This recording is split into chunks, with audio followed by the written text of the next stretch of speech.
There was nothing quiet about John Lennon, not even the day he was born. It was October 9th, 1940. World War II was raging in Europe. Liverpool, England, was being bombed by the Germans. But baby John couldn't wait. His mother, Julia, went to the hospital and gave birth at 7 in the morning. As he arrived, the walls of the hospital shook from falling bombs. Even before the war, Liverpool was a gloomy place to live. Once a thriving seaport, the rain-soaked city had become run down.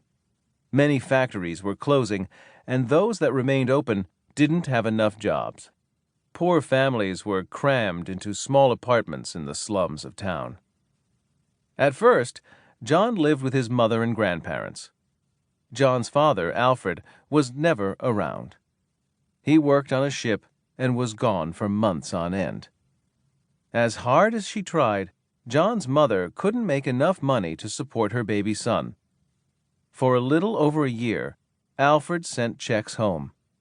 Then the checks stopped, and Alfred stopped writing. Julia couldn't even afford to get John his own bed. He ended up sleeping in hers. Things grew worse. John's family began to fight over where he should live. Julia wanted him to stay with her. He was her son, but she had trouble taking care of him. John's Aunt Mimi also wanted the boy. She said John would be better off with her. Mimi lived in a big house in a better part of town. John's father tried to take him too. One weekend, John went to visit his father, whose boat had docked in Liverpool. Alfred asked the boy, only 5 years old, if he wanted to go on an adventure. They would travel together to a faraway country called New Zealand. Sure, John said. It sounded like fun. Then Julia found out what Alfred was planning. She told him to stay away. But much as she wanted John, Julia saw that her son needed a better home. In the end, she decided to send him to Mimi. Despite all this, John was a happy boy. Pictures from those days show him with a big smile on his face, whether he was riding his bike or standing with the family dog, Sally. Mimi gave him lots of books.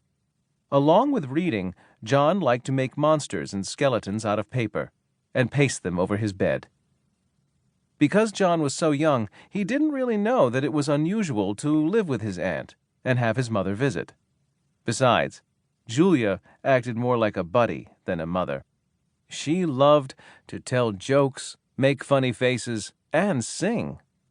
She taught John how to play the banjo, an instrument similar to a guitar. From Julia, John heard stories about his banjo-playing grandfather, who had moved to the United States.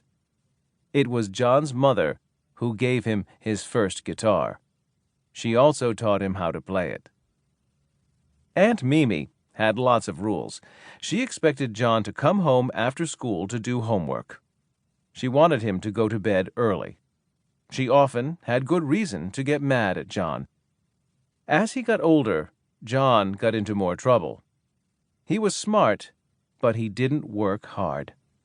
He did well only in art class. John spent most of his time making little books of poems and drawings. He also got into fights with other kids, and he sometimes made fun of his teachers, even when they were right there in the room. Perhaps he was acting up out of sadness. A few months before his 18th birthday, Julia was hit by a car and died. John was heartbroken. Years later, he wrote the song Julia about her. As a teenager, the one thing John got serious about was music. When he was 15, he heard rock and roll for the first time. Until then, most music heard on the radio was soft music, sung by such stars of the day as Pariseau and Doris Day. Rock was different. The music was loud. It had a strong beat and you could jump around to it. Many grown-ups hated it. Teenagers loved it. Rock had exciting stars.